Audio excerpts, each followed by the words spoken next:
Tomponasy tompovavy ao anatin'ny hafaliana tanteraka no hiarabana antsika mianakavy amin'izao andro vaovao nomeny ilay nahary izao, ary dia madoa isika tafaraketo amin'ity fandarany dia noho ny fitantanany sy ny fitahiana ka dia menazy ny voninahitra sy ny aja izany. Ary ianao ihany koa izay manaraka ny fandarana dia tolorana fisaorana mitafotafo dia ny ampiandohana satria midika izany fa tena tianao Madagasikara, tianao ny firenena, ary izany rehetrarehetra izany no mitambatra no azahoantsika fahombiazana manoloana ny ity raharaha tena manahirana eto amin'ny firenena ity. Inona moa no tena tenenina amin'izay? Tena tsy mendrika amin'ny malagasy ny zava-misy amin'izao fotoana izao, ka mitady solombavam-bahoaka tena mendrika hipetraka amin'izany toeran'ny seza eny Tsimbazaza izany ny vahoaka malagasy ankehitriny. Zay ny fampidirana fa raha ny fandarantsika ao amin'ny anio zany, eo aloha zany ny fanazavana ny zavatra tsara ho fantatsika amin'ity raharaha ny atrehana ny fifidianana solombavam-bahoaka ity, ary eo ihany koa dia efa tenenina teny izao fa isy mpisehatra ho avy eo, tsy izany fa Andriamatoa Christian Taber, izy moa efa fantatsika, efa mpiakatra eto amin'ny fandarana izy, fa amin'ny vanim-potoana tahaka an'izao dia tsy afaka hipetrapetra-potsiny, tsy mandra ny saina, fa dia andray anjara atao anatin'ny fandarana izy. Andriamatoa Taber Christian moa fantatsika fa avy amin'ny kitany Madagasikara izy, atoko izany, ary izy dia manohana 100 isan-jato ny candidat député atolotry ny firaisan-kina manerana ny Madagasikara. Tena resaka nasionala zany no horesahana Andriamatoa Taber Christian rehefa avy eo efa ny andalana any izy efa avy any, fa dia hiaraka amintsika afaka minitra vitsy. Zay no ela tompolasy tompovavy, fa mialohan'ny andraisantsika n'izany vahiny zany dia tsy maintsy misy zavatra apetrapetraka tsara aloha, satria efa fotoana maromaro zay no nanaovana ny propagandy, hita ao anatin'ilay fampelezan-kevitra, hita ao anatin'ny ilay fiainam-piarahamonina eto Madagasikara, fa dia mandinika ny olona, mihaino ny olona, manaraka ny olona, fa ao anatin'izay no ilana ny fametrahana tsara hoe inona tsara moa ty resaka hoe andrim-panjakana mpanao lalàna eto amin'ny firenena ity, ka ny solombavam-bahoaka no andrafitra n'izany andrim-panjakana izany. Efa fantatra moa zany amin'ny ankapobeny momba an'io, ary andeha isika hiainga amina toe-javatra efa nitranga, izany hoe efa nisy ateny meram-pirenena teo, nisy député teo, nisy solombavam-bahoaka teo teny Tsimbazaza, namarana, efa mamarana ny fitaom-piasany, dia izany hoe député vaovao indray zany amin'ny ivoaka amin'ny alalan'ny fifidianana no andrafitra an'io andrim-panjakana mpanao lalàna io. Raha voaresaka hoe ateny meram-pirenena, voalaza ny lalàna eto amin'ny tany Repoblikan'i Madagasikara zany, voalaza ny lalam-pandrenana zany, mazava tsara tompoko ny andraikitry ny solombavam-bahoaka.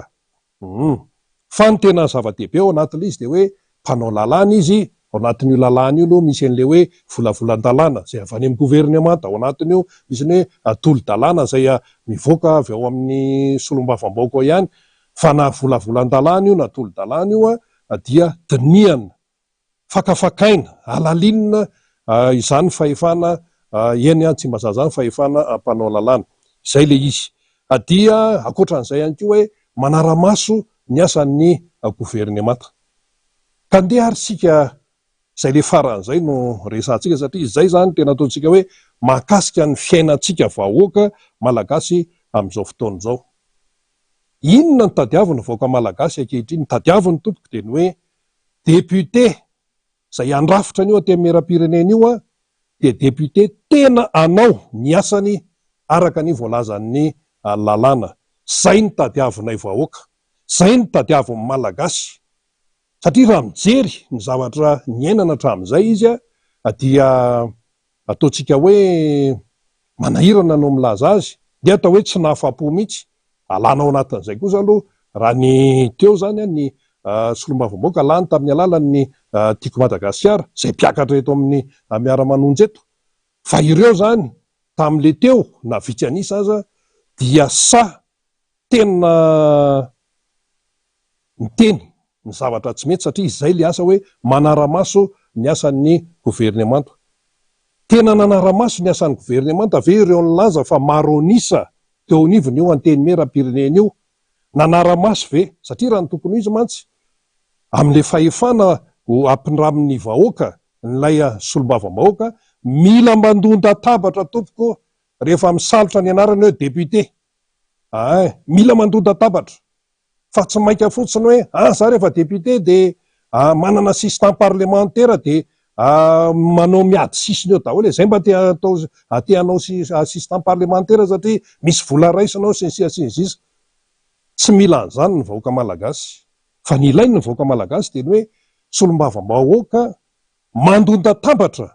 amina zavatra tsy mety eo amin'ny fitantanana ny firenena satria zay fidianana azy eo. Mandonda tabatra amin'inona? Mandonda tabatra amin'ny zavatra tsy mifanaraka amin'ny etaetam-bahoaka amin'ny zay ataony fahefana mpanantanteraka na ny gouvernemanta. Nde aloha ny gouvernemanta no resahantsika. Raha ohatra ve tompoko ka tena hoe mitsinjo ny tompontsoam-bahoaka, raha raisitsika hoa zany le atemeram-pirenena tapitra mandaty de teo zany, raha tena nandonda tabatra ve de hatramin'izao mbola tsy voavaha foana ny olan'ny jiro sy ny rano zay tena hoe aim-bahoaka. Raha tena nanao ny asa n'ireo milaza fa maronisa teo anivony ity atemeram-pirenena ity, hatramin'izay fotoana nesan'izay firy-taona nipetrahany teo de mbola tsy voavaha foana ny olan'ny rano sy ny jiro hatramin'izao. Zao ty tapitra ny fotoam-piasana de hiditra amin'ny manda vaovao indray ho an'zay amin'ny zay andrafitra ny atemeram-pirenena eo. Ny vidim-piainana tsy misy mandeha amin'izay loniny, tabataba ny rem-pianakaviana miady ny mpivady amin'izao fotoana zao, tsy mahavita ininona tsony le vola ampiasaina any amin'ny tokantrano. Tongolo fefa noho ny amin'ireny le tongolo oignon reny, zay mantsy mpanao gazety mandehandeha aloha zay mafisina foana. Efa 3,000 aiza ny ainan'ny malagasy amin'izany? Zao miverina indray betsaka ny malagasy ny marary, feno ny salle d'attente any amin'ny toeram-pitsaboana, marary le malagasy, tsy mahazaka n'le changement climatique, mangatsika be. Aiza ny politika momba ny fahasalamana? Anjaran'ny mpanantanteraka zany, anjaran'ny gouvernemanta zany, fa le gouvernemanta na le mpanantanteraka dia tsotsotra izy, raha ny teo aloha ny resahana, mitsotsotra izy satria ireo lazaina fa maronisa eo anivony atemeram-pirenena dia tsy sa satria anjakan'ny tahotra tsy sa zany tena manizingizina, tena manatsikafina, tena manao teny mahery, zay ny tadavin'ny vahoaka malagasy ho an'ny solombavam-bahoaka, tena miteny hoe zao ny zavatra tsy mety, ahitsony tsy mety, sinsiasinsisa. Raha misy raha ilana an'izany tokatrany amin'ny ankety parlementaire amin'ireny raha manga manahirana be ireny, zay ny tadiavin'ny vahoaka malagasy ka amin'ity ndray mitoraka ity zany de mazava ny fipetraky ny raharaha. Mandeha mifampelezakevitra isan-karazany, mirona mankany amin'ny kandida ny firaisan-kina, de olona mieno n'ilay fampelezakevitra, mirona mankany amin'ny kandida zay atolotry ny firaisan-kina. Ao anatin'ny firaisan-kina moa fantatsika tsara fa ao ny tiako Madagasikara, ao ny prositeny, ao ny SVM, ao ny tsaratafona ao amin'ny repoblika mendrika, ao ny APM zay tarihan'ny baba, zany ao anatin'ny firaisan-kina zany. Ary akoatran'ny hoe mahafiraisan-kina azy, jerevan'ny olona mihitsy le olona, hoe iza le olona atolotra kandida zany eo anivony zany hoe firaisan-kina izany. Maninona ny olona no mirona makany satria fantany tsara fa ny kandida ny firaisan-kina tompoko no afaka manantanteraka ny tena hoe asan'ny solombavam-bahoaka. Inona moa le asan'ny solombavam-bahoaka? Ilay mandonda tabatra, ilay mitsikerany tsy mety ataon'ny gouvernemanta fahefana mpanantanteraka, ka zay ny tenen'ny lalàna ka, zay ny tenen'ny lalàna. Ka raha reto zany kandida atolotry ny firaisan-kiny reto, rehefa jerenao le izy de hitanao tsara mihitsy hoe tena mahasara eo ary misy disiplinina ilay izy. Eo no hoe atoko ny voany sy ny aviny, fa ny tena zava-dehibe dia ny hoe solombavan'ny vahoaka tena arabaky teny mihitsy solombavam-bahoaka any teny mera teny miera erana zany hoe eto amin'ny firenena araka ny nazavainy ny mpisehatra teto omaly dia hoe raha-pirenena zany tsy tokony misy zavatra mandehandefa tany zay no antony nampiasiana anio ateny mera-pirenena eo Tsimbazaza io tompoko zay ny antony nisiana io fa rehefa tsy zay inona moa ny ilana azy zany raha ohatra ka anao zay tiany atao ao ny fahefanam-panatanteraka manara-maso ny asan'ny governemanta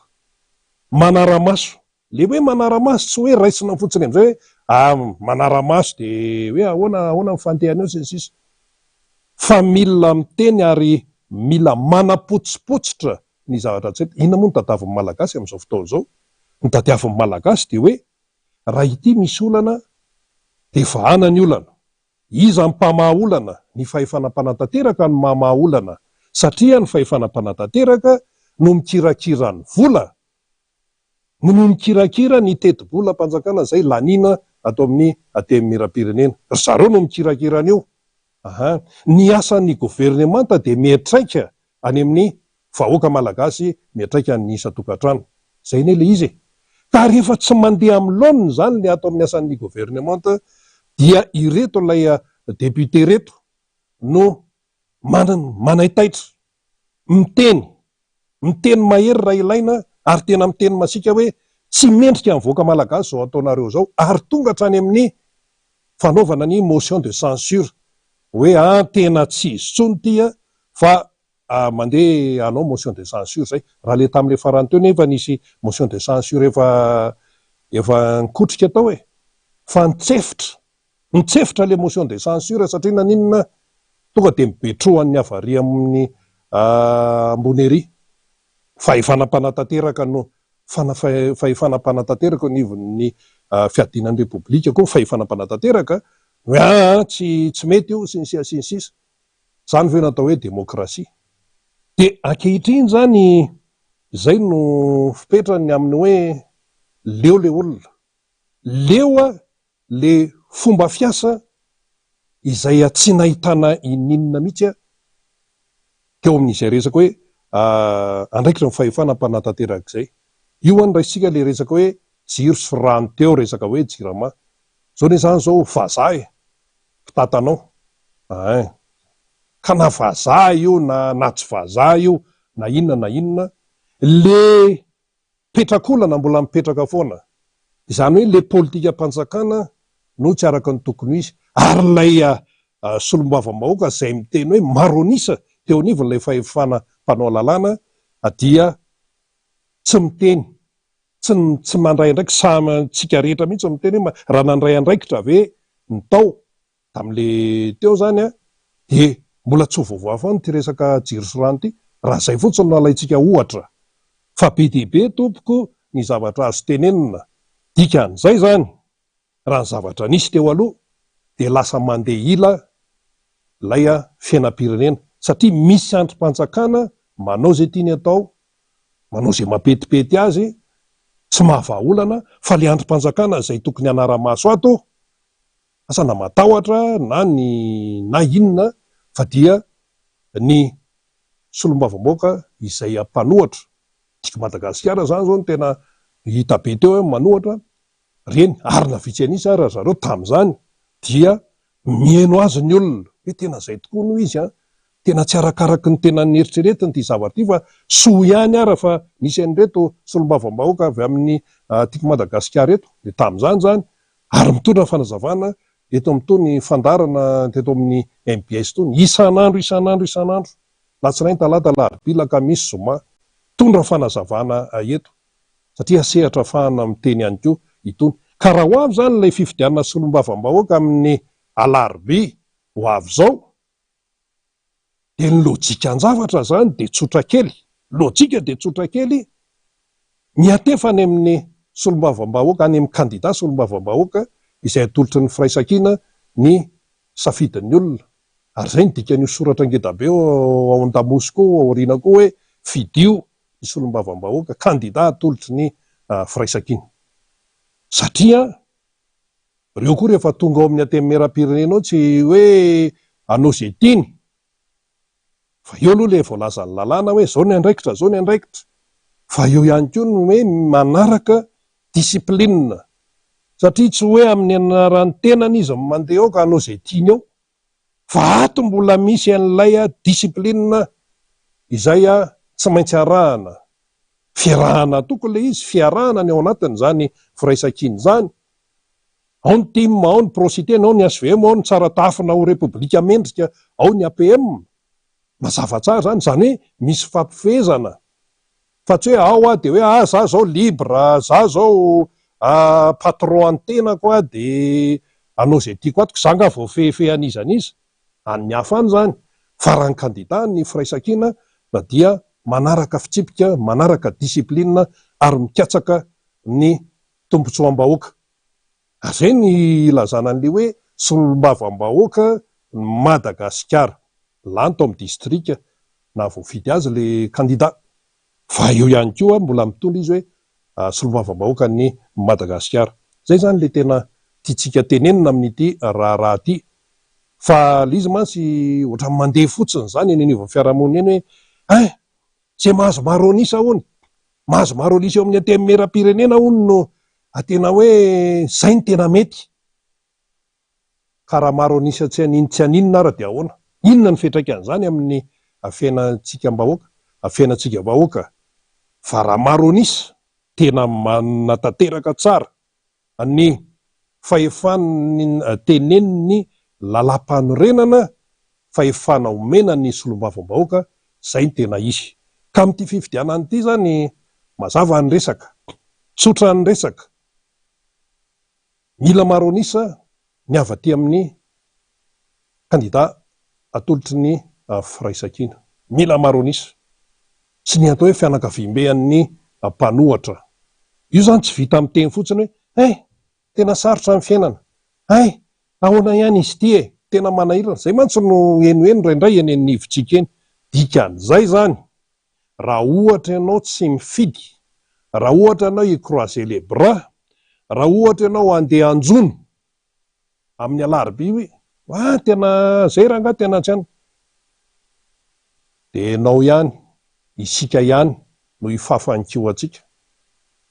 isika ihany no hifafankiho atsika. Raha ohatra ka alaim-panahy, de mbola teneniko hoe alaim-panahy, zao mantsy tsy fotoana antsony hoe fisafosafoana resaka fa tonga de itsitsika ny resaka. Raha ohatra ianao zany ka hoe zay raha nga tena ohatran'ny manahirana ty politika ty fa andry zareo any zany, andry zareo ahoana, ka rehefa tsy hanao raha olona tsy hanao nandraiky ny tombo amin'ny antenimieram-pirenena, everiny sasany koa mantsy an'izao propagande zao ohatran'ny défilé de mode angamby ty resaka fiazakazahana makeny amin'ny antenimieram-pirenena, tsy défilé de mode io tsy resaka fampiderana hoe abogosité io tsy resaka fampiderana hoe za ohatran'izao ohatran'ny efa malazalaza kely zany ka andeha eny amin'ny antenimieram-pirenena, matoa mipetraka eo amin'ny sezan'ny antenimieram-pirenena ao Tsimbazaza io de misy andraikitra ao zay voalazany lalàna. Ary raha manana andraikitra ianao zany eo anivon'ny antenimieram-pirenena nefa tsy tanterakao le izy, nefa tsy tanterakao araka ny voalazany lalam-panorenana le andraikitra, de tena fahadisoana lehibe ho an'ny eo anolohan'ny vahoaka malagasy sy ho an'ny taranaka ilay izy. Zay no tena fipetraka le raharaha, ka ozytsika zany hoe andeha ilay fifidianana amin'ny alarobia, mandeha ny fampelezan-kevitra, de hoy isika hoe misy any mbola misalasala, misy any no ohatran'ny hoe tsy manana eritreritra zany raha-pirenena zany. Zay aloha zany de mila foanana tanteraka, tena manitsy, tena miantefa, zay moa zany tena izy, miantefa any amintsika olom-pirenena zay ny fitenenana amin'ity hoe mandehana mifidy, mandehana mifidy, fa rehefa tsy mifidy ianao de ianao ihany le menomenona rehefa avy eo, ianao ihany le hitantasika rehefa avy eo, ahoana zao, ahoana zao, ahoana ihany ty rano ty, ahoana ihany ty jiro ty, ahoana ihany ty tongolo haigny atao lafo velony ty, ahoana ihany ty vidim-panafody tsy vidy ty tsy takatry ny voly ty, ahoana ihany ty ankizy tsy mianatra ty. Ka raha ohatra ianao tsy mandeha mifidy nefa ianao lehibe menomenona, dia inona moa zany? Voanina ataonao ianao zany. Zay le izy zay. Dia ao indray le hoe io anena hifidy na tsy hifidy, ny eo ihany ny eo ihany ny eo ahoana,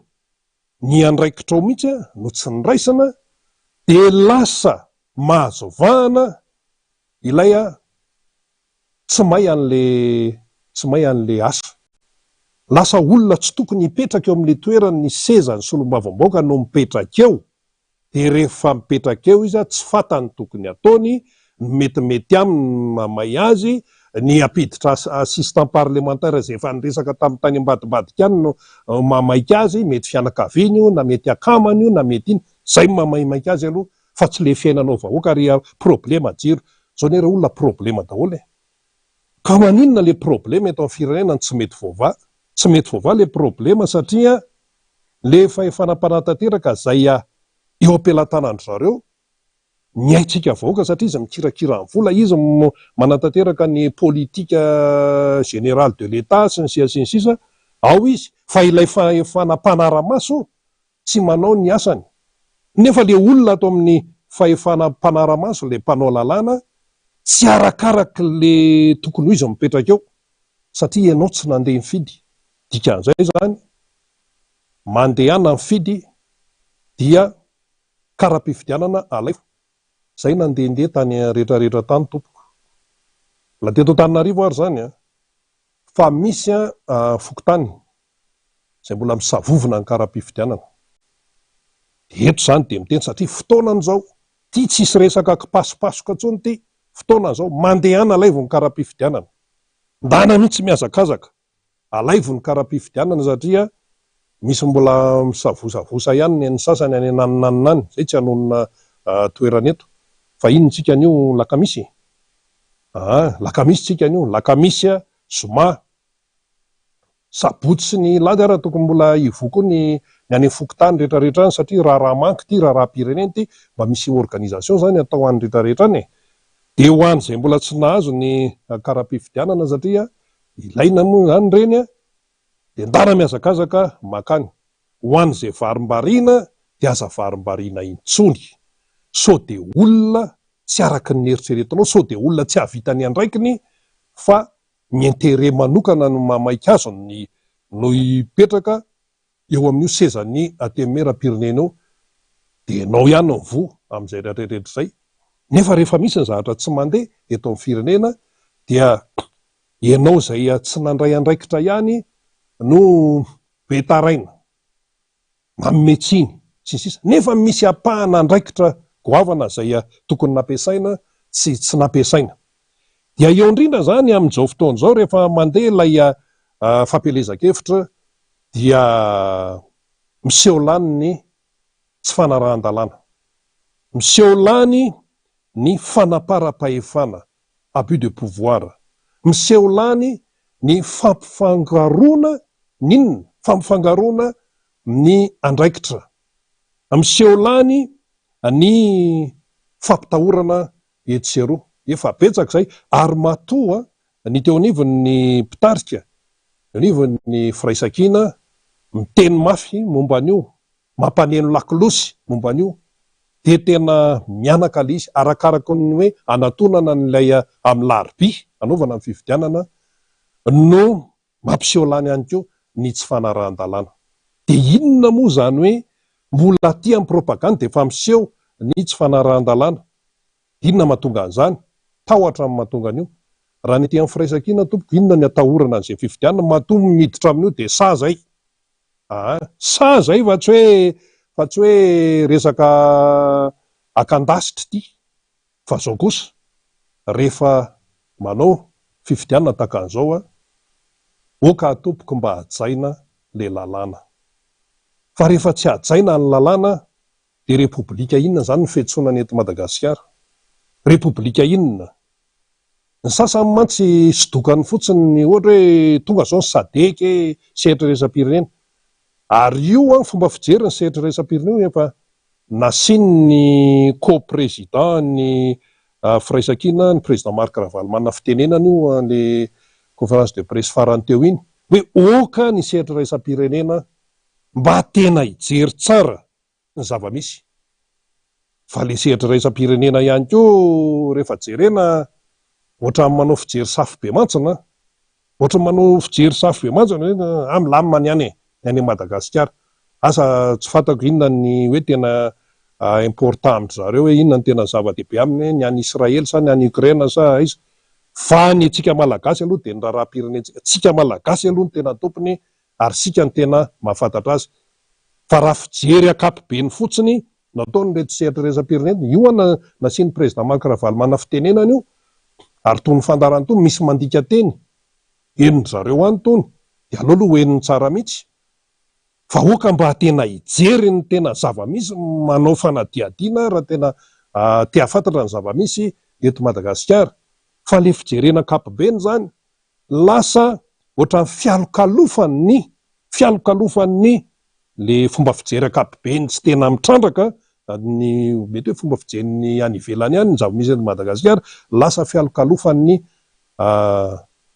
tsy mandray ndraiky reto amin'ny firenena sy ny tompo-pahefana eto amin'ny firenena, dia mialokaloka dia ozy izy zareo hoe hoy zany le mpitondra ka ny any ivelany ary mahita hoe mandeha misosa amin'ny lamina ny fifidianana eto Madagasikara, nefa tsy zany mihitsy n'ilay izy, tsy izay mihitsy ny tena zavatra misy amin'izao fotoana izao zany amin'ity raharamanga ity. Ka matoa zany miseho ny fandikan-dalàna isan-tsokajiny ataony ny mpitondra ankehitriny dia tsotra ny dikan'izay, misy tahotra ao, misy tahotra ao. So dia lazaina hoe ny aty amin'ny mpanohitra, ny aty amin'ny firaisan-kina aty matahotra ve ny firaisan-kina dia isay hoe tena ahiditra amin'ny fifaninanana madio no tadiavina. Ary izay mivoizin'ny président Baba any amin'ny APM any hoe ny anjareo moa atoky politika madio, tena hoe madio, izay no ilainy izay, fifaninanana no atao. Fa raha ao anatin'ilay fifaninanana ny sasany atsy mampiororo, zao fa radio privé firy mikatona, na inona antony hoe nanakatonana an'ilay izy ao anatina fotoana izay isina fampelezan-kevitra no isin'izany zavatra zany, dia ahoana moa ny sainany tsy handeha amin'izany hoe fa ahoana koa izany, fa nahoana no misy toe-javatra ohatran'izany. Samy malagasy eto, samy tompon'ity Madagasikara ity eto, fifaninanana madio no ilaina ao anatin'ny fanajana ny lalàna. Fa miseho lany ilay fandikan-dalàna. Ary raha iresaka indray tsika hoe mpiasam-panjakana, mpiasam-panjakana zany anie mpiasam-bahoaka amin'ny maha-olom-pirenena azy eo maha-olom-pirenena. Fa raha ohatra kosa misy ny antsointsika hoe deux poids deux mesures dia tena tsy mety zany. Ao ny misy tena raha maso amin'izao fotoana izao, voalohan'ny hiditra teto no nitafaresaka taman'olona mpiasam-panjakana, dia niteny le olona hoe tena zay le amin'izao tena raha maso raha maso ahoana ao aka tena jerendry zareo hoe iza no manotohana ny firaisan-kina any, iza miarakaraka any amin'ny firaisan-kina any, iza no resy lahatra any amin'ny firaisan-kina any, reny arao maso reny dia tena jereo akaiky mihitsy, toa dia alatsao sazy, alatsao ny fampitandremana, avertissement, amin'izay tsy afaka mikofokofoka tsony. Fa ao anatin'izay nefany misy ihany koa manao izay tiany. Le hoe manao izay tiany, tsy hoe manao izay tiany amin'ny inona, fa manao izay tiany ao anatina fandikan-dalàna. Dia izay mahatonga antsika hoe misy deux poids deux mesures eto, misy moditsita, misy tena arahana akaiky dia akaiky, dia tena arao iny, tena arao maso iny sisy atao izay tsy ampikofokofoka an'iny. Fa hatindray modina tsita. Dia izay no manahirana eto amin'ity firenena ity. Ary izay no nahatonga ny mpitarika teo anivon'ny firaisan-kina nilazany hoe oka hijoro mba tena ny malagasy manoloana ny zavatra tsy mety.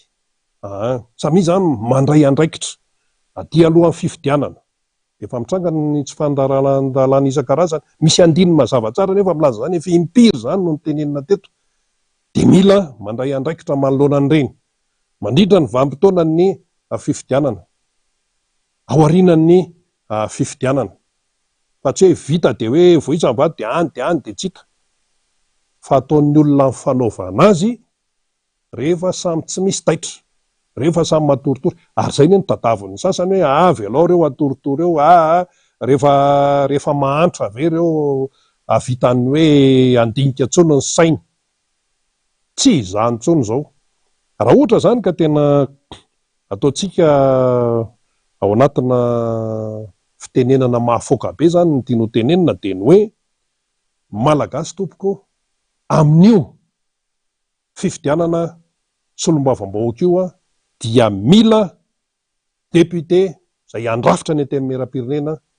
tena manao ny asany ary tena mitsinjo vahoaka. Izy aloha no azo antoka fa afaka anao an'izay de ny kandida atolotry ny firaisankina, zay le izy. Ny kandida atolotry ny firaisankina no azo antoka afaka amitan'izany andraikitra zany, azo antoka fa tena saijoro eo amin'ivon'io anteny mera-pirenena io, ary io kandida ny firaisankina reo ny tsy tonga fotsiny hoe ianona no atao eto hoe ianona metimety ato de ianona metimety aka, ny sivana io no zany ho fantatsika, ny sivana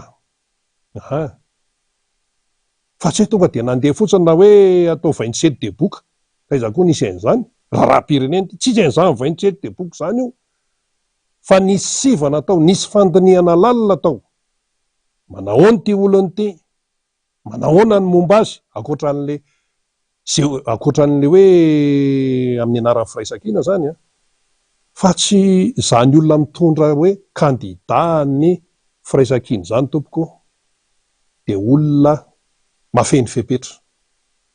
ary le fepetra goavana de hoe olona anatanteraka ny andraiki ny araka ny lalàna eo anivon'ny teny mera-pirenena eny Tsimbazaza. Inona moa fitenenana tsy efa mivoaka tenen'ny olona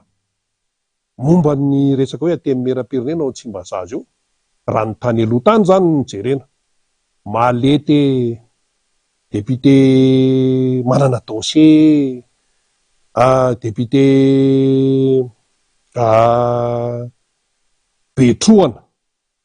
betrohana na bedesina tonga de mamitsaka raha tsy resaka sika fa tsy ren'le hoe motion de censure any tsefitra reny,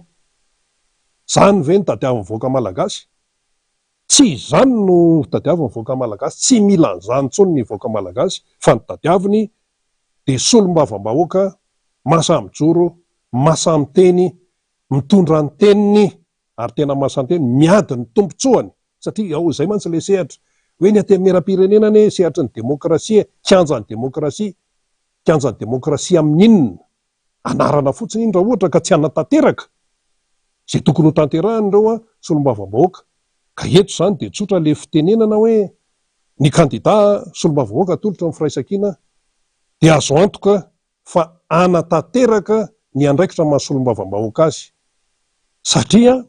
misy arofanina ihany koa tsy ahafahany bililalila ao anatin'ilay izy voateto ny kandida ny député ho an'ny atolotry ny firaisankina na Tsimorano i madame Voangy ny teny teto mazava tsara hoe zaho izy efa député tao amin'ny 2013 fa tsy azon'izany resaka malety zany, zany ny tokony ohatr'izany daholo mihitsy ilay izy, satria ty resa-bola ty mantsy io ny tena fahalemena amin'izao fotoan'izao, ary fahalemen'ny tanymanitra amin'ny resaka raharaham-pirenena. Amin'izao fotoan'izao anao tsisy zavatra mandeha zany raha tsy vola aloha, vola aloha, mba ohatr'inona zany zao ny vola tena mitobaka amin'io resaka propagande io, zay ny fanontaniana, ny vola aloha tsy maintsy ilaina satria na ny carburant andananao eto sy maketsy ary, fa le hoe mivarotra fanahy, mivarotra safidy noho ny fitiavam-bola de ny anao ny be indrindra raha ohatra ka tratran'izay. Fa le firenena jerena, le firenena sy ny taranaka mila jerentsika ao anatin'le izy, fa tsisy mandeha mihitsy, raha vao mizahatra kely de vola tairo aloha fa ary nisy ny teny mihitsy tsy tato amin'ny firaisankina fa tany amin'ny hafa mba tsara ho entiny eto de zao le resaka le olona tsy mianay Rina Rabe Manantsara manao an'ity zay, mianay resaka saosy ny anay fa zay tsy mijery resaka foto-kevitra any, fa nenay resaka saosy dododododo mandeha any de sisiry de aizany saosy de manao siny andana manao siny ary ireo vavina andray vola de zay tsy tato amin'ny firaisakina ho afa tany amin'ny hafa tsy teneniko le izy de mihaino an'izany ianao ary misy zany tsy hoe toerana ray fa toerana maro inona ny dikan'izany rehetrarehetra zany dikan'izay de noho n'lay fahantrana ka itsika ve zany de hijanona ohatr'izao foana nefa ity fifidiana solombavam-bahoaka ity tompoko dia fotoana lehibe sehatra lehibe ahafahantsika manova ny tantara raha ny lalam-panorenana nijerena toko ty zay maro anisa ao amin'ny assemblée nationale ao ny maninona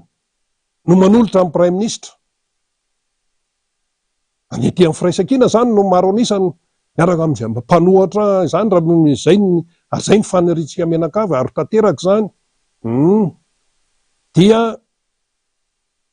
ny avy amin'ny maro anisa no manolotra ny prime ministre le prime ministre zany mandrafitra gouvernemanta eo zany sasany de ahoana de mety hoe cohabitation hoe zany mpanohatra amin'ny maro anisa ty amin'ny atemera de ny mpitondra fanjakana eo amin'ny présidencean'ny république kinona moa efa zavatra goavan'izay satria amin'ny zay fotoan'izay gouvernemanta dia niafaty amin'ny mpanohatra no manolotra azy raha hoe maro anisa zany ny mpanohatra eo anivon'ny atemera-pirenena zany izy io zany tokony fantatsika avoaka malagasy ka noho izany aza matoritory aza varim-barina mihitsy fa fotoanany zao afaka firy-taonandray vao isy fifidianana solombavam-bahoaka afaka firy-taonandray de etondray zany tsika de hijanona amin'ny kimenimenina isaky ny metsika eto ary jereo le fiainatsika fa tena memikirosofahana hatrany amin'ny toe-tsaina fanabeazana potika sisy de hijanona fotsiny eo zany hitanisa hoe sy mba fanabeazana tena manahirany ty fiainanyity de eo foana nefa am'ty indray mitoraka ity misy sehatra ahafahana manova an'izany rehetrarehetra izany fa zay le izy hoe ny onivo amin'ny firaisankina tena mandeha mihitsy amin'izao fotoan'izao ary maharesy lahatra olona ny fanazavana zay hoentiny propagande mantsy fandresen-dahatra eo ny hoe fandokatokafana fa eo le hoe fandresen-dahatra miaraka amin'ny hevitra mafonja sy marina sy tena hoe tadiavin'ny olona tadiavin'ilay vahoaka malagasy zay le propagande zay fa tsy hoe propagande de samy miorakoraka any de mandefa mizika be de misehoseho de sinsisa reny tompoko seho ivelany reny fa le solombavam-bahoaka le candidat solombavam-bahoaka ve ahoana tena havita n'le andraikiny sa tsy havita de raha nen'ny firaisankina zao azo antoka fa havita n'lay andraikiny ary tsy afaka mibililalila izy rehefa tonga ao satria misy arofanina ao fa tsy hoe za libre de anao zay tiako atao ato fa za nga isy afaka hiteny tsy zay le izy raha ny aty amin'ny firaisankina ty de miseho lany ny tsy fanarahan-dalàna noho n'le tahotra de ty zany zao tato-baovao ho alefa amintsika mbola manamafy amin'izany hoe fandikan-dalàna ataon'ny mpitondry zany noho n'le tahotra de ndeha ho arahantsika amin'ny itya fandehanana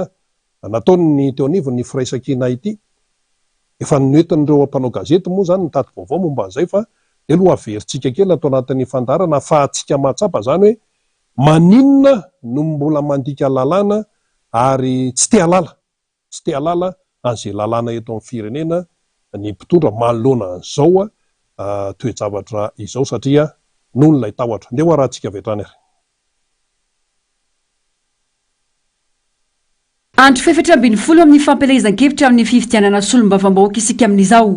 hitambaribary ny tsy fitoviana lenta amin'ny fiatrian'izany raha ny hita nandritra ny fitsidiam-paritra nataony firaisankiny eny fanady ny eto andrenivohitra aza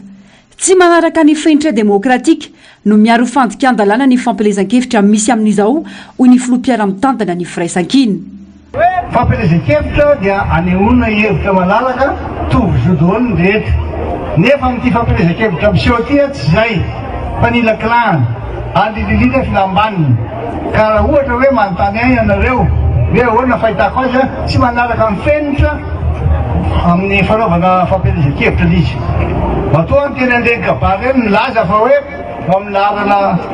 730 amin'ny constitution dia tsy manana zo mihitsy zareo anirakiraka satria ny responsabilité ny président de la république dia garantir ny neutralité faharoa fa 720 amin'io constitution ihany dia milaza mihitsy fa hoe président de la république tsy maintsy migarde foana maray aman-dreny azy fa tsy mahazo maneho hevitra momba ny asana ny aloha dika zany dia zao hoe izy zany tsy mahazo mampifangaro ny asa président de la république sy ny asa mpanao politique na filohan'ny atoko politique any ary izy dia fahitako azy tsy manara-dalàna ary hitako misy fanaratsiny sy fanaovana propagande manena ny district zay ny fahitako azy ary tsy maintsy fahitako azy maharaka lalàna taotry ny fitondram-panjakana no azo andikiana ny fihetsiky ny mpitondra amin'izao hoy koa sy parena auguste sisy olo makaty amin'ity fitondrany ty solo sisy olo makaty amin'ity iay nandefa fangendrana ay farany teo ny président ino raha vitany iangerazolina mo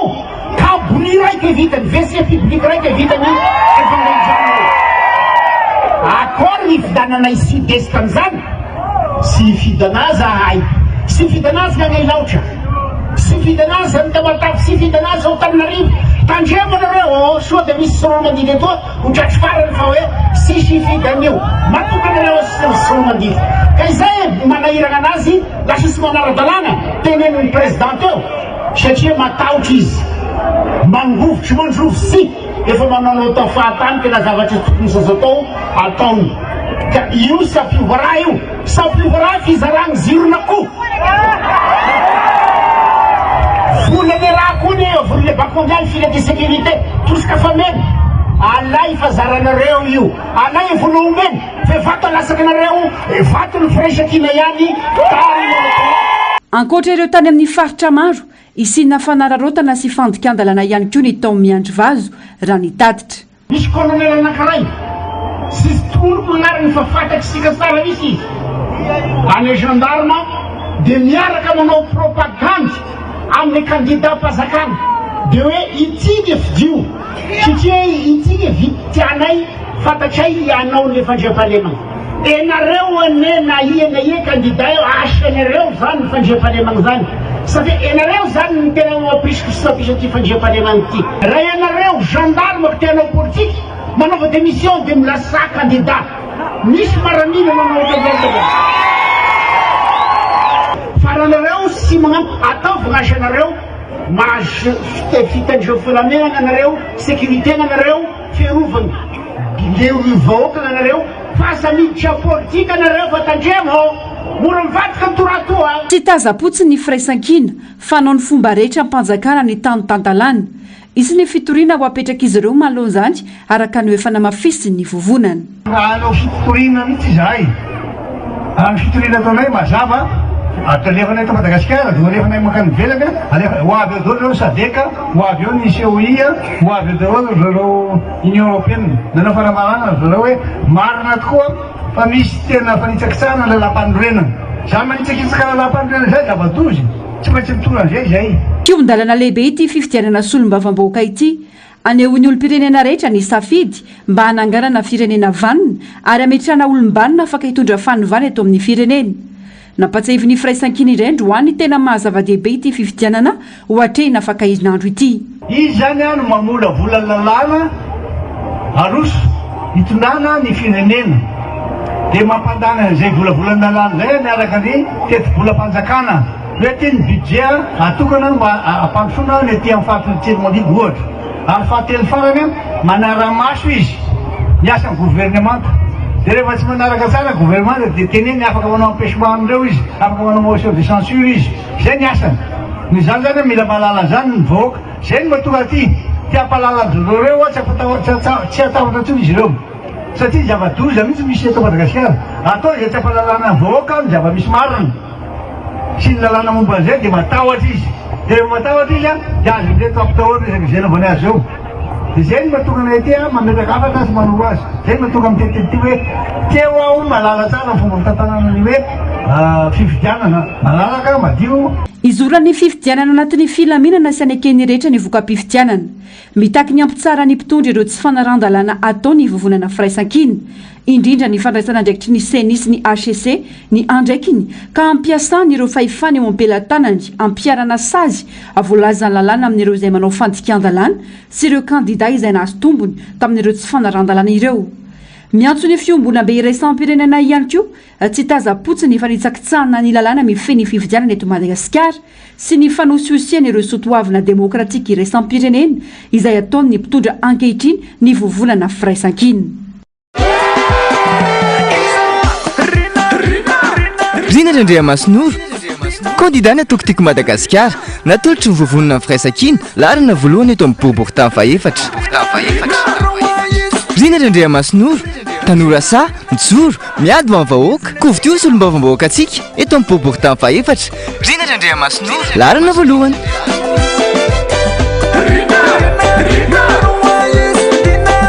Fidio député eto amin'ny boriboritany fahadimy numéro 3 fetra Sigirivo natolotry ny antokotimo amin'ny vovonana firaisan-kiny. Fetra izay efa solom-bavam-bahoaka amperinasa no sady filohan'ny vondrona parlementaire dimy navita foto-driavitra samy maro saingy tsy nety ny sehosehoany zany sanjoro sy niary ny tombotsoam-bahoaka. Filohan'ny fikambanana ADCS efa nanao asa sosialy maro. Girivo kosa efa ministra sy député teo aloha. Fidio numéro 3 fetra Sigirivo eto amin'ny firaisana fahadimy. Fidio numéro 3. Fidio fenra lambomanana larana fahadimy eto amboriboritany fahatelo natolotry ny vovonana firaisan-kiny sy ny tiako Madagasikara ho solom-bavam-bahoaka anao ary asa ho anao.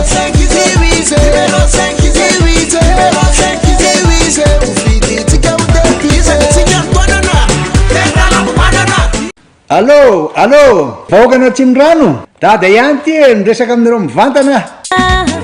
Candidat Voangy Ramanarivo sy Rado Ramparahoelina. Reo no candidat official natolotry ny firaisan-kiny. Fidio Voangy larana faefatra. Fa io ny atsika io. Da ho ara fidio Voangy mahatoky anareo avo.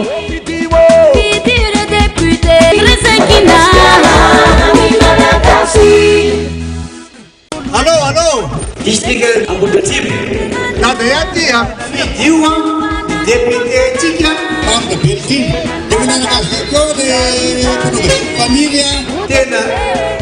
ilaina na fantatra ny fahaiany, fantatra ny fietsy sy jiaby ataony. Fidio ny député ny firaisan-kiny lalana fahatelo solom-bavam-bahoaka say voniny malalana ndraiky ny ary azo anto tariny membre Belirina miaraka amin'ny fanira Zafy Manantany colonel Luc Ramil John ary faramalala Ranjato Albeny larana fahatelo amin'ny bele tartokana.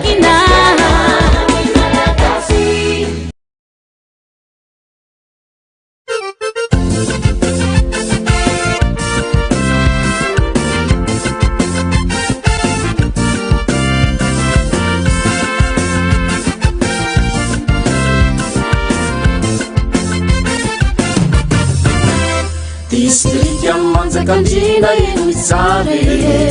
misy vabaola zinanoka eno itsale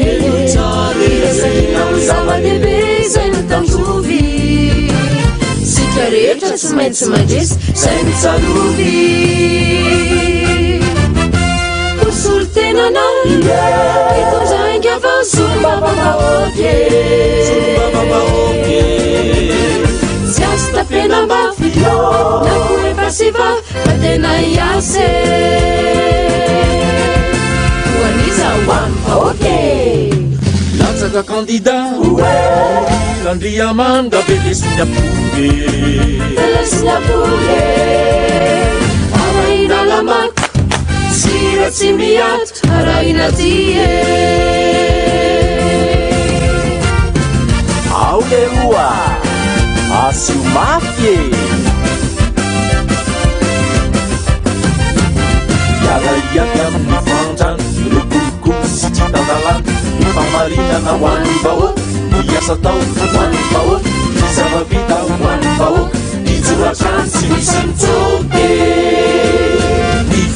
firaisan-kina tsy maintsy mandresy ny firaisan-kina tsy maintsy mandresy tsy maintsy mandresy ny firaisan-kina ny numéro 3 Gino Fity numéro 3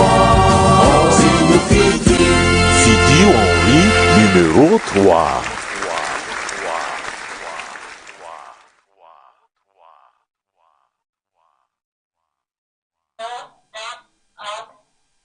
Mbola ato anatin'ny fandarana miara-manonja firaisan-kina ihany sika mianakavy isaorana hatrany ianao manaraka n'ity fandarana ity efa tonga eto ny zokobe Tabera Christian zay izy moa zany dia tarika mahafatrapo amin'ny kita Madagasikara izay manohana ny candidat député atolotry ny firaisan-kina ny Madagasikara an'ny Malagasy. Faly miarabanao zokobe Tabera Christian, tonga eto amin'ny fandarana. Ya, voalohany aloha zokobe rina dia tsy azo adigna misaotra Zagnahary zay indrindra ary ohatran'izany koa hoe razana izay nipoirasika aby satria gasy io dia manana razana nipoirany manana tanindrazana de Madagasikara isa tokony isa commune isa pokotany isaka izay tany neviana eto dia faly miarahaba zany ho an'ireo mpitarika ny firaisan-kina ny doyen anatiny moa dia mazava ho azy ny filoha Marc Ravalomanana zay filohan'ny Republika teo aloha zany mipréside antika fitantanana miaraka amin'ny firaisan-kina ty. Faly miarabanao ray aman-dreny soivany le taona zay misy aminao amizao dia mbola io anao fa mijoro zay resasika tamin'ny RMDM zay mbola sode ny fiarahana ka miteny kitany Madagasikara anao teo dia ny kitany Madagasikara moa historique kely fiheziko anatin'ny 30 secondes dia niainga tao amin'ny RMDM izy io ary mbola RMDM foana magnotrika an'izany filoha Ravalomanana an'izany amin'ny mahalehibe ny fanoerana anazy teto Madagasikara zay efa niresasika teto ka dia miarahaba ny vahoaka malagasy tsisy agnavahany io nampanohatra anao napomba ny fitondrana anao mbola misalasala iaraka ty amin'ny fanoerana dia miarahaba ny vahoaka malagasy rehetra amin'ny alalan'ny zaho koa dia vice président ny Grand Sud-Est ao anatin'ny fikambanan'ny Grand Sud-Est zany dia miarahaba manao kompatanana ny BAM moa dia ny foko ziva magnerana ny Madagasikara ao daholy manao kompatananareo ray aman-dreny rahalahy ranabavy agnatin'izay raha zay sy adigna miarahaba ny rehetrarehetra fa raha arahaba ihany koa ny diaspora zay manao ny anitso zavatra koa agny agnatin'izany ny filohan'ny RMDM dia ny magistrat zany ny Fanirosoa Erneve ny anabavy Zakabe zay magnetagnetagna agny agnatin'izany daholo nareo magnerana zao tontolo zao dia magnaraka an'ity fandarana ity ady lehibe mako izy ty ity salaka amineo deuxième guerre mondiale deuxième tour ka dia tonga eto zay namana rina zokobe rina isoragna anareo mba nampianso de hoy izy anao hoe taiza anao tatoato zay sy anao satria magnano gn'analyse dia positif hatreto nanomboka tagny amy C11 nanomboka tagny amregny problème nanamboragna anay na Madagasikara regny manao kompatanana rahalahy mahereza malasa amreo candidat firaisan-kina rehetra de manao kompatanana collectif koa agnatin'izany satria ity ady ombonagna azonao fa regny candidat zay nanaovana antsonjay araky ny tenin'ny filoha-piara-mitantana zany ny ao firaisan-kina reny na ao porte parole io amin'ny son excellence ambassadeur na son excellence monsieur le président Marc Ravalomanana sy ireo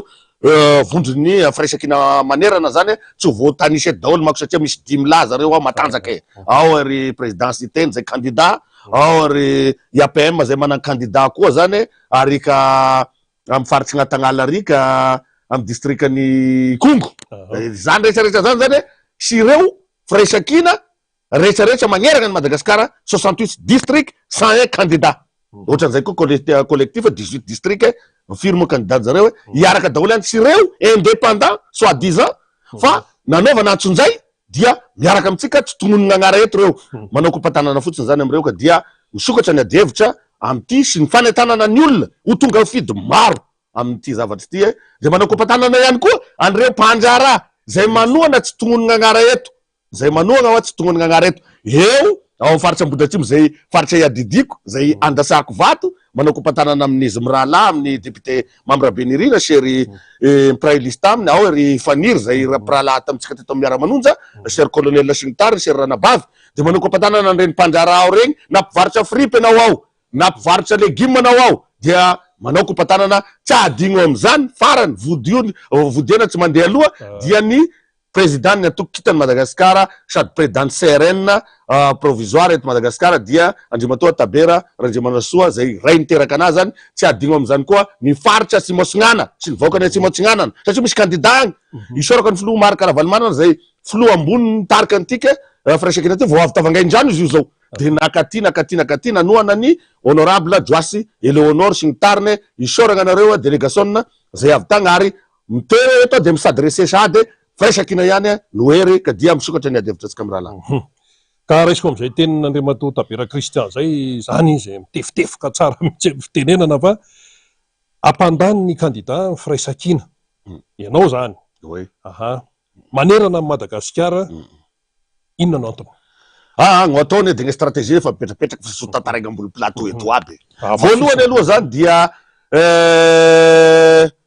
mampandany ao eto zany ny candidat Fraisakina amin'ny Madagasikara magneraka ny Madagasikara araka le voalazanao teo amy 68 district amy candidat raiky amy zato virgule national virgule national eo zany hoe regny satria zao miainga avy amin'io candidat Fraisakina io arak'izay Fraisakina zay no hery agnavotaka ny Madagasikara zay nalatsaky ny sasany agnaty lavaky pendant 15 ans 12 taogno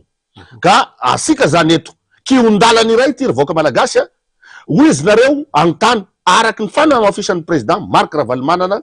hoe inona ny tsy nampifidy anareo tamin'ny candidature sy mitovy ny zo satria gasy contre vazaha amy taniny gasy non c'est normal la NC 11 tamiregny am'izao fotoana zao candidat législative fifidianana législative zany hoe fifidianana solombavambahoaka miakaiky anareo vahoaka isaky ny district zay misy atsika agny magnerana ny Madagasikara dikan'izany sisy vazasy gasy eo fa miaro sy iaro antanindrazasika amin'ny alalan'ireo solombavany vahoaky agny amin'ny interméra-pirenegny satria teny miera io miakatra micontrôle an'izay zavatra tsy manjary ataonyty gouvernementa tsay Christian ty zany atreto zany ka mila fagnivangy le firenegny amin'io le 29 amin'ny alarobia ngamba rasy diso agnova tantara asika ho asika vahoaka malagasy magnerana ny Madagasikara mijoroa miaro safidinao aza misy misabisabaka zany tsony hoe hoaizy ty na hoaizy ty fa io zany kiondalana iray namana rina zokobe rina so asika vahoaka malagasy agnivasika tantara neto zany sy pour d'être faly nanongagn'olo sy fanganam-panjakana io fifidianana io diso be manko le fandikana agny amin'ny pombany fitondrana aminazy io izareo rehefa manao propagande misy ministre tao candidat izy amizao enoy le resakiny alay ajirinao zay omeny azonao fa safidinao agnatin'ny ironao sisy basy sisy kalaky ao sisy ninao agnatin'ny ironao de croyez spio zany candidat ny Fraisakina rehefa tany sisy candidat ny Fraisakina ka collectif ny malagasy ao de spio ihany koa lanio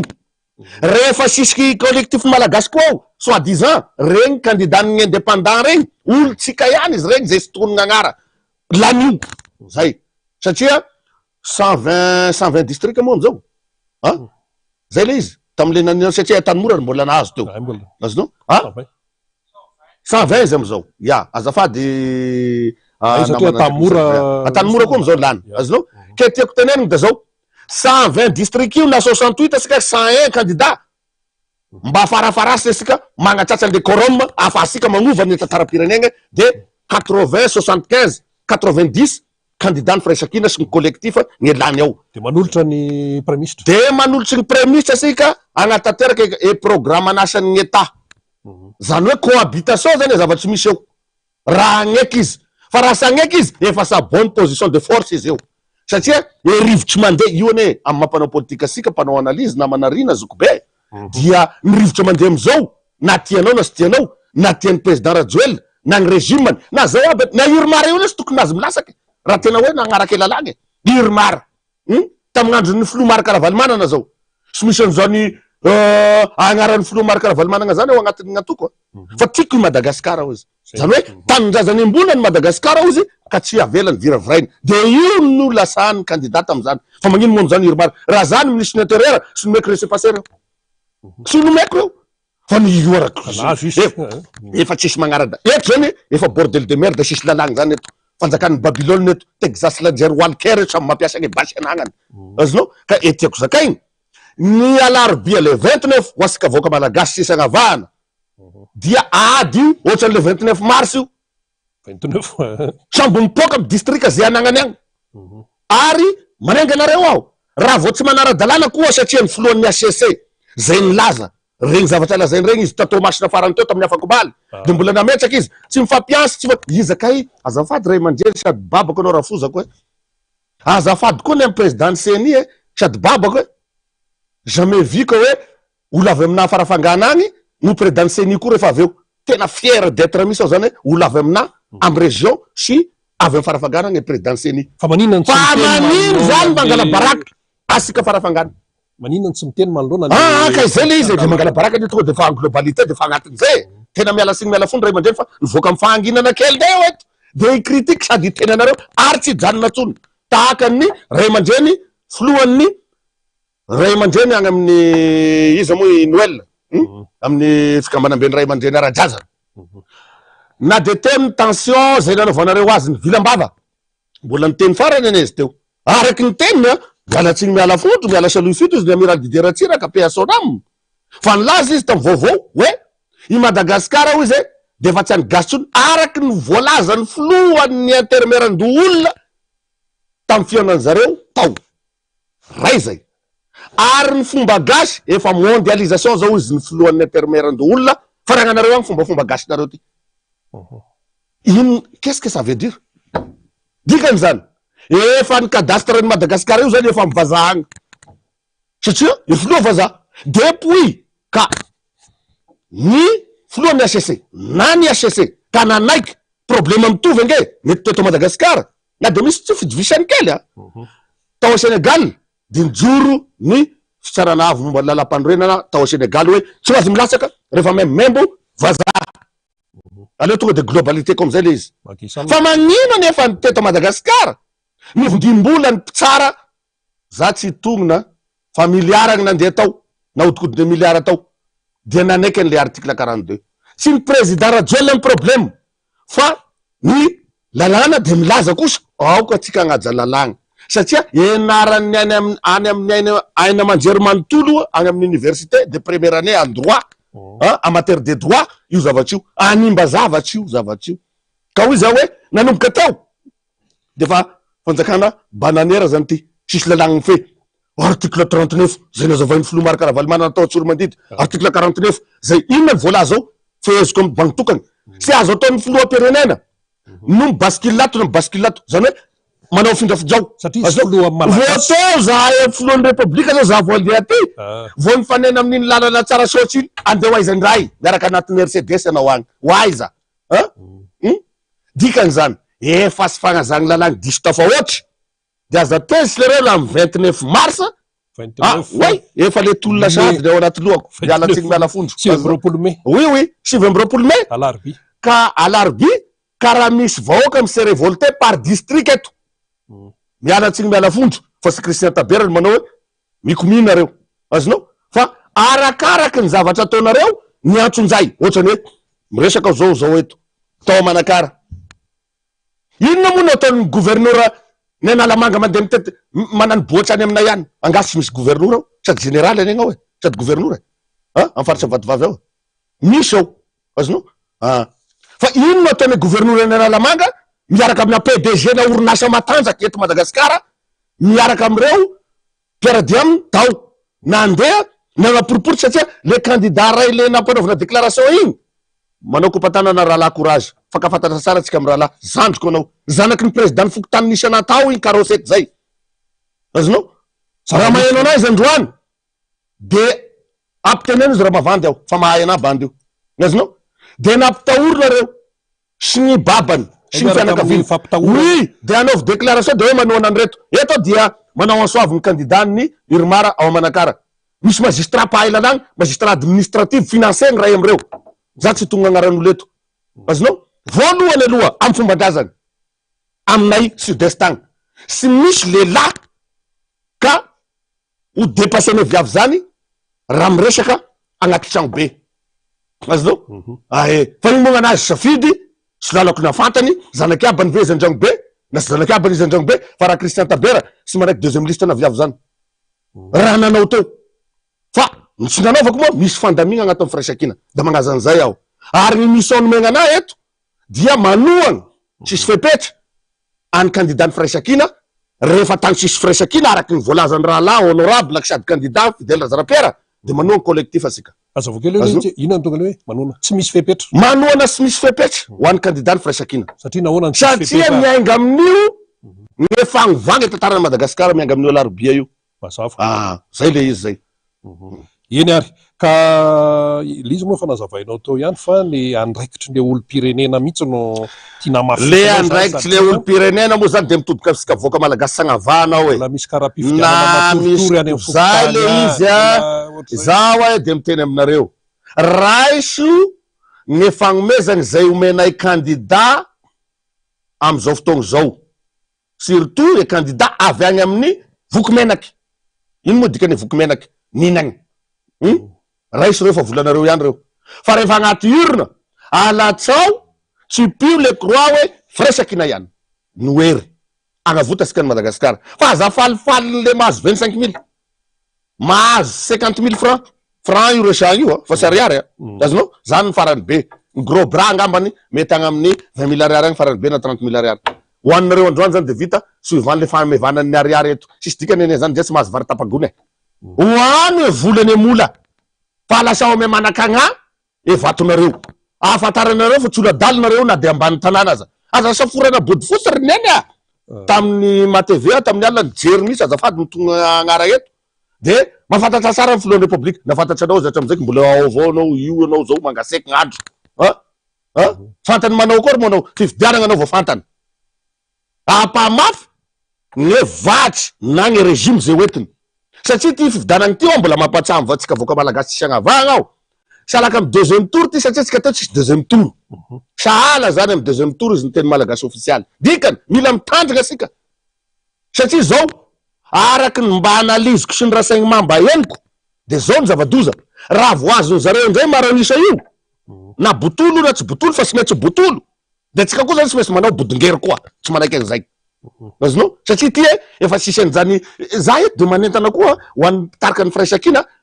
tsy misy pasifika tsony après ny alarobia avela ho agny koa voasambotry am'zany rehefa voasambotry satria agnatany mora zay tsy afatsy sisy vilany be fandrahoagn'olo agny ko atahoran'olo ho anareo gradier ho anareo lebene commande zay tsy mahatsapatena ka andeha sambosambotra ny Christian Taber am'zany anareo e be indrindra rehefa aveo fa io régime io nahotananareo amin'ny alalane basy manao akory io tsy maintsy rava à partir ane 29 mai satria no agnatiny ijoro amizay voaka malagasy isaky district io hoe tsisy tsony ty mangala bato amiko manokana sy mangala tsy fa mandrava misy ka etiako teneniny eto hoe dia ho anareo préfet zay efa nahazo baiko ampandamiagna ny zesy tokony ho lany ka alma anareo raisiko andraiky tsareo fa anareo de administrateur civil foana de de sans poste rehefa aveo fa zahay gnametraky anareo amy poste manara-penitra araky voalazany mpitondra amizao aza atahoranareo so ka hoe ampandanindany ao gnatahorako manko da zao raha misy no problème amty da ny brony préfet no may angamba e brony fisarany koa mety ho may ny brony région koa mety ho may satria sisy olo mola eto ka raha izao fandenjara zao ka hoe mbola azo maranisa sy possible zany raha zao fantragny di sy tafahoatry zao di lalala ho izy hoe zafisoro amin'io farifangana eo ao ka hoy zao hoe magnentagna asika ao mba iambigny asafiditsika raha maty ziro sagnatria amin'io fotoagna io zay agnaty tragno sisy mahazo mivoaka zay ivela sisy mahazo miditra ary miaraka midodidody magnatitra ny PV igny agny me tany misy anazy tokony agnateragna anazy amizay tena hoe io marina esafidy mako anareo androm-panjakana ny HCC mba tsy tia enitsolo ny sofinay avy aty amin'ny mpanohana ny candidat ny firaisakina na ny fanoherana eto Madagasikara azo raisina fa tsy mitombona olo miteraka aby nareo zay revy taranakareo olo ohatran'izany daholo bon agnatin'ny HCC ao moa zany za tsy tongony agnaran'olo eto fa mba misy telitely efatsa ihany ao zay araky ny rasaigny mahay fa hitatsika regny sy ny haintsika mba tsy mitovy hevitra amy sasany fa io moa sivy zareo ao de na de efatsa ara anina ka rehefa tsy mandany ny dimy miaraka amy filohan'ny HCC de rava le izy ohatran'izany koa ny ao amy seny sivinareo ao koa raha sy diso ao azonao aminareo ao de misy olo sara sitrapofo iay sy tonga agnaran'olo eto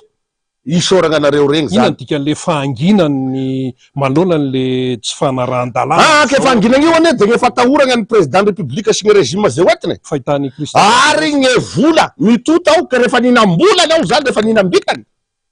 Da tatsiny tretsondro ametendany saoko izy ao aminay agny. Ka amiko zany monsieur ampy zay finanam-bitany diso tafahoatra zay. Ho any CNI satria ny porte-parole ny CNI omaly mpapakateny. Dia nilazalazany regny ohatran'izany zao. Eto moa dia manao kompatanana ihany koa, tsy haiko moa efa vita ny fandevenana ny candidat ny firaisan-kinatsika agny faritsy Menabe ao Morondava, dia miara-miory zany ampanohana ny firaisan-kina ao Morondava, ary izy igny koa moa zany zoko be avy amin'ny faritany Fianarantsoa fa be a Morondava fotsiny izy dia manao kompatanana ihany koa zany am'izay fiaraha-miory zay mahereza rahalahy zay deuxième liste ao mitolonga misangana mitsaka, dia manao kompatanana ihany koa ho an'ny filohan'ny intermaire-pirenena teo aloha zay candidat sika mahazo atson'izay koa agny faritra amin'ny district misy azy Ambatofinandragna agny. De isorako ihany koa zany atoko team eto tiky Madagasikara zay deuxième liste an'io fa mafy koa io rahalahtsika io ao. Ka za zany de matoky résultat positif daholo am'regny 35 district zay agnatin'ny calendrier filohan'ny république regny andehandehanany de mamarana azy ny honorable Ngezabe ao Ambatondrazaka. Hoavy zay rahalahy amin'io ao Ambatondrazaka io finaliste io. Agnotrika anao ao fa maro koa zay sud-est ao, maro koa Tasimo amo ao, araky le voalazanao honorable Fidèle am'le hoe raha ohatra ka ny fahatongavan'ny filohan'ny républicaine am'le 27 ny anakinanana ny sambo atao tsika hoe faradoboka zay tany misy andreo misy atsika miaro zany amin'io miaro ao azonao. Ka za zany eto mamita afatra fotsiny ampy zay etsaketrakinareo amy fagnisikisagny lalagny izy misy fagnaragny-dalagny zay matony filohan'ny république tena mangovotra ohatran'io de fantany lecture rehefa avy eo. Ny lecture rehefa avy eo raha olo-kendry izy de ny dialogue politique soivany ny fisokafana amy fiaraha-miasa nitaky an'izany ane nany sadeky vao omaly namoaka an'izany zavatry zany azonao. Za zany za koa tsy mila sadeky raha mbola sadeky isabosabaka azonao mandananareo mody fa velao zay réglé ohatrany hoe Nouvelle Calédonie eto mitsotra zao ny ponina ao Calédonie foritra mihitsy ny Emmanuel Macron ny président de la France hoe il faut mettre le dialogue sur la table boribory. Tadiavinareo ohatrany Calédonie ve asika ifandoro tôbily ifagneziky ifandoro tragno eto zay vao agnano débat. Ka hoy zao hoe efa tery le lalanareo de aza terena fa misy kafanareo amin'ny sainareo sy miangatry iaraky ametraky ny fahamarinagny eto Madagasikara fa tsy tsara fa nosy atsika. Ny filohan'ny république de vaza sy mila visa tonga da lasa izy mandeha milefa amin'ny tany misy anazy agny fa anareo frongony zay magnotriky anazy io. Ary eto dia manentrana ny filohan'ny république ihany le olona tia manao orange ambany slipn'io io mihitsy le tsena orange rehefa avy ary io itsokanao ary andanao ary iverigna aminay aty kaza fitan'olo anao andre mato filoha aza ataon'olo rombo satria taminay tagna farafangana izy tamireny vohitra zavosoro izy omaly nanoa ny candidat Irmara tagny io olo magnodidina anao eo olo kaby io tonga de sako miteny anao zanak'ampazaka ao ame tany misy anamy zavosoro ao 11 commune anao olo ny Christian Tabera sy Tabera rainy etiako zakaigny soazonao misy vato aminao raha mbola eo fa any firaisan-kina gny vato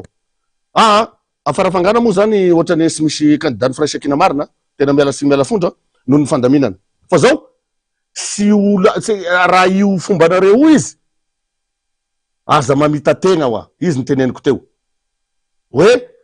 io orange rehetrarehetra io olo magnadalana ao aby io fantany zareo reo sy mety fa matahotra brogeny ho asika ho anareo mpiasa-pazakany eto zany de mametraka afatra aminareo sisy agnavana dans tous les domaines sady mamaraparana ekeo e raha teneniny fe magneky sy mafolavoziny alasao ho ane candidat ny firaisan-kina pour sauvetage ho anareo isaky domaine ny fiasa fanjakana rehefa aveo evato fa ze rivotry ho azao amaranako anazy mandeha ty amy fanoeragny rivotry bascule ty ka raha anao manohitra an'igny da cyclone be agny aminareo maro koa ny gadragadra me technicien any fahatany eo satria zay le izy satria regny zavatra grand dossier regny sy mainsy voragna ambony latabatsy regny zay le hoe vérité et réconciliation ao agnatin'ny réconciliation sy votery ka hoe nanodikodimbola mpanjakana anao nanao nodikodina fananam-panjakana anao ka hoe ekena daholo zany ao agnatin'izay mbola sy vita zany ny artikla voalohany tamin'ny accord de Maputo zay mampisaviritaka asika io ka ho an'ny filohan'ny repoblika zay nifanena tampoka ty amin'ny rotony Sarasotra teo kopatana anao zokolahy bonne chance anao fa zao eritreretra rehefa matory agnaty Bodifosy zay le terme navoasambotsy anay Madagasikara eritreretra rehefa matory agnaty Bodifosy ariva rehefa eo koa ny vady andefimandry de miala rajoel zany magnentana anao aho satria anao premier conseil technique tovy moramora ihany le démarche fa manahirana izy ty asika sy famony etoa fa eo le hoe fihavanagny fa zao kosa misy fetrany ihany satria efa trop loatra le izy na fagnatsikitsagny dalagna io na gny fanerseregny io na gny fampitahoragny io na gny fagnino egny isany miaramila etoa sy employé secours-ny aza mety enin'aligny eo na 10 aligny je sais pas ka raha irotaka isaky district zany gn'olo sagneky anareo dagnano koa raha inareo zao agnino ka ho famaragnako anazy todika amintsika vaoaka malagasy isagnavahanao na be feo ateto na ino ateto gn'anahy io hoe mitady an'izany famarinagna zany satria fisaky loatsy famarinagna ohatrany hoe planche volamena lasaka potaka nefa asika vo maika ame fotaka vo mamiratry ka noho izany de manainga asika rehetra ao fomban'izao fanoeragna zao tisy fanoeragna botolo araky voalazany sasany fa fanoeragna ametragna fahamarinagna itondragna firenegna ame tokony ho izy agnavota asika ny taranaky faramadimitsika salaka amy 29 mars ty zavaty ty tiako misy le date le 29 29 mai izy fa salaka mitovy alarbitsy miverina io ka dia manentana atsika ifidy ny candidat ny Fraisakina am'izay district misy anareo agny aby ifidy raha tsy misy agny de ifidy an'iregny collectif regny satria ray ihany io fa bon politika moa gnatao eto sy resagny eto aby raha fa managna sapana fa io sy mesy mikatoka raha ihany io ohatran'le fleuve regny agny ohatran'le delta de any andranomasina zany mifampitohy rehefa aveo ka dia mankahery misodrano raha lasy ranabavy zoky ray aman-dreny zay candidat sy ho anareo vaoaka malagasy zay nihainao nateto dia magnentagna anareo aho hoe iraya amy Fraisakina tsy manam-pahavalo ny Fraisakina fa tsy ny fantrana sy ny zao problème ny malagasy zao farantena farany aiza moa tabera Kristiano fidy Ambodratrimo agnana ao atalatako ao ny commune ny Ambodratrimo ao efa ao agnanaka efa ao président fokotany efa pare tsara efa pare tsara sika eo fa juste agnatongavako aminao etoany dia ny fanetanana mba halany maronisa an'ireo candidat zao ça un district ça un candidat avec 68 district aloha ny Fraisakina manokana ny resako rehefa tena maximum zany efa tena engarana atsika sy mesy mahatratra ny asasa manilany io 101 io plus an'le 18 ato plus an'ireo indépendant zay miaraka amitsika tsy tongonoko agnareto tratra zany ny quorum ahafatsika magnova tantara zany dikany zany isoragny anao zokoberina isoragny ao amy Vatamarbokitry napita isoragna anareo nagnaraka fagnetagnagny tetoa na candidat anao nihainao na pombany candidat na ino fa Christian Tabera ho asika candidat zay antsonareo ana de tonga mirosaka sur terrain miaraka manohagny kabary sur terrain igny fa sy voatery atoalawala agnatin'ny ty studio ty avao savy tandra ka hoy zao hoe magnentagna atsika ao zany ho atsika zanaky ny faritany zay 35% ny vatony Antananarivo sy manodidina dia zanaky sika avy amy faritany sisagnavahana na tsy minavaratra na jefagna na signanagny dikan'izany candidat ny Fraisakina ihany na ho amin'ny candidat rastany anao tognoniko manokana satria hoe be de be ny aninao manao kompatanana anareo any amy faritra Ambohipo sy ny tarina ny aty Akasina sy ny tariny rehetrarehetra feno anareo ao eninareo za miteny anadanareo zokonareo zandrinareo iao androanko feno amy 67 feno ao matoky ao fa iaraka amy candidat ny Fraisakina anareo ampandany candidat ny Fraisakina anareo mba ahafahasika magnova tantara ka dia mamerigny efisorana mamerigny efakasitrahana ho atsika eto amin'ny antenne ny miara-manonja ny Fraisakina na manarina sy ny ao amin'ny antenne ny amy karakarany Vatamarbokitra ao dia misaotra besaka fa izy moa mbola larobia izy igny asika sy managna sabosy alahady ka dia magnararoatra asika zany raha mbola sy sur terrain moa zay zany mety hoe sy oety satria ny candidat avy any amin'ny renivohitry ny Sofia koa iantsoy dia efa niantso teo monsieur Palade honorable dia niantso teo de misy fandaminana moa zay sy mesy ifampitana amin'ny filoha Marc Ravalomanana zay mpiara-pitantana zokony indrindra ao anatin'ny filoha mpiara-mitantany raha dia manao kompatanana ihany koa moa zany amizay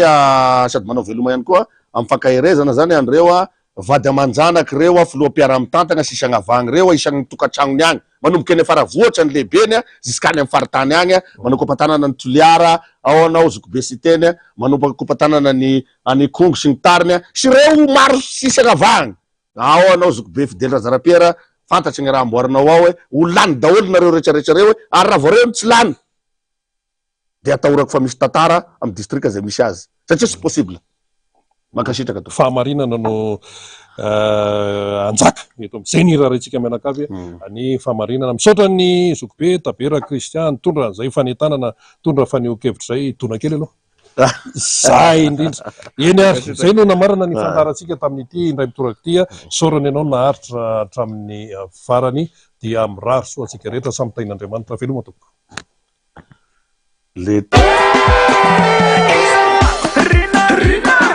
Rina Randriamasinoro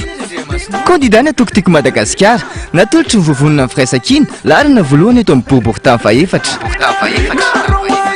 Rina Randriamasinoro tanora sa mijoro miady ho amin'ny vahoaka kovitio solombavam-bahoaka atsika eto amin'ny boriboritany faefatra Rina Randriamasinoro larana voalohany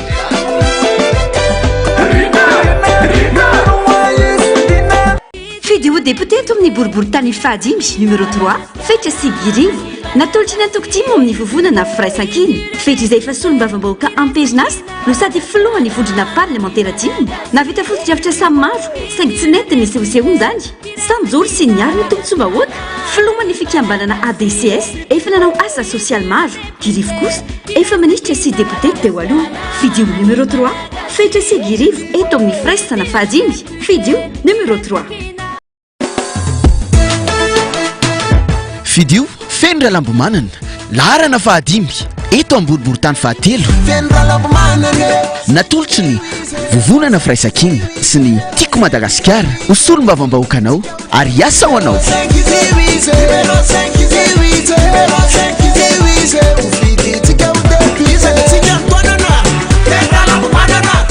Allô vahoaka anao Tsimorano dada ihany ty niresaka aminareo mivantana candidat Voangy Rarimanarivo sy Rado Ramparahoelina reo no candidat official natolotry ny firaisan-kina Fideo Voangy larana faefatra fa io ny atsika io da ho ara Fideo Voangy mahatoky anareo avo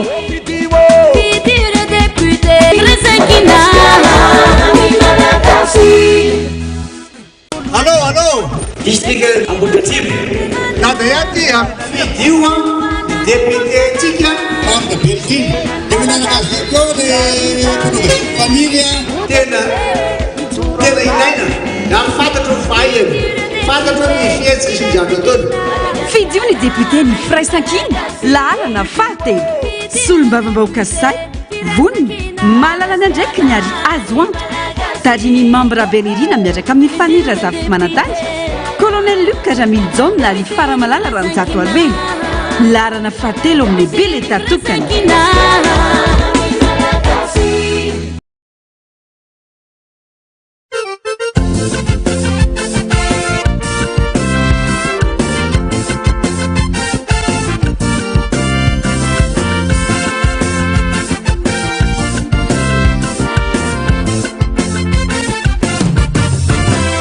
distrika manjakandrina ino izale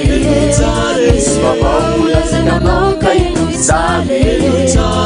zainao zava-dehibe zay no tambovy sika rehetra tsy maintsy mandresy zay no tsarovy osory-tenanao itonjainga va solombavam-bahoaky sy azo tapenam-bafy na koefa sy vavy fa tena hiase hoaniza ho any vahoaky latsaka candidat Andriamanga velesiny apoge velesiny apoge arahina lamako sira tsy miato arahina tie aoleroa asio mafy iaraiaka amin'ny fandrano rokolokolo sy tsy tandalana ny famarinana ho an'ny vahoaka ny asa tao ho an'ny vahoaka ny zavavita ho an'ny vahoaka ny joratrano sy misy mitsoky